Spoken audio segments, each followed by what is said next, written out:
Alors les élèves intègrent tout d'abord le lycée sur une seconde qui est commune à tous les métiers de l'aéronautique, donc le métier de structure qui concerne plutôt on va dire la carrosserie de l'aéronef, le métier d'avionique qui concerne un peu plus l'électronique et le métier de système qui va concerner un peu plus tout ce qui est système mécanique de l'aéronef.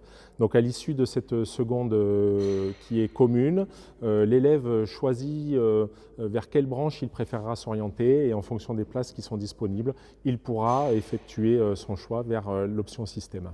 J'ai choisi de venir dans ce lycée afin de devenir technicien aéronautique, car étant passionné d'aéronautique depuis mon enfance, j'ai trouvé assez intéressant d'apprendre ce métier. Les qualités nécessaires pour effectuer ce métier, je pense que la première des qualités à avoir, c'est la motivation, car c'est quand même 3 années qui peuvent être assez denses au niveau des contenus. L'élève peut vite se sentir perdu devant la charge de travail qui n'est pas insurmontable, mais qui est quand même présente. Pour moi, les qualités qui sont nécessaires à cette formation donc de mécanicien aéronautique sont d'être passionné, d'être patient, d'être compréhensif.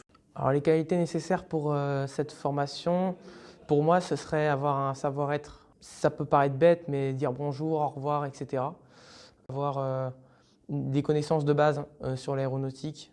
Après, avoir une patience et une rigueur pour pouvoir intervenir sur les avions en toute tranquillité et en sécurité. Les matières enseignées, donc on va commencer par l'anglais technique qui est maintenant incontournable. Toutes les documentations des avions sont écrites en anglais technique. C'est tout ce vocabulaire d'anglais technique qu'il va falloir acquérir assez rapidement. Et puis ensuite, l'étude de tous les systèmes des avions, savoir comment marche un train d'atterrissage, savoir où est stocké le carburant, comment marche un système carburant. Donc toutes ces matières de système de l'avion. Et pour bien sûr mettre tout ça en pratique à l'atelier avec tous les gestes professionnels qu'il va y avoir à acquérir. Toutes les matières sont importantes, particulièrement l'anglais, puisque aujourd'hui tous les schémas aéronautiques sont écrits en langue anglaise pratiquement. Donc il y a l'anglais de base et l'anglais de spécialité, donc c'est de l'anglais vraiment axé sur le métier, quoi. Et ensuite, tout ce qui est construction pour la lecture de plans, décrypter les plans, s'imaginer les pièces dans la tête parce qu'il faut les imaginer avant de travailler dessus, etc. Voilà, toutes ces matières-là sont importantes. Après, les maths, la physique, c'est des matières, oui, c'est utile, mais après, ce qui passera toujours avant, ce sera la technologie théorique, autant structure que système. Et voilà. Ce que j'aime dans ma formation, c'est l'ambiance générale, que ce soit à l'internat ou avec les professeurs. Le fait aussi qu'on puisse travailler directement avec du matériel aéronautique, sur des appareils, sur du réel, pas forcément sur juste des pièces détachées.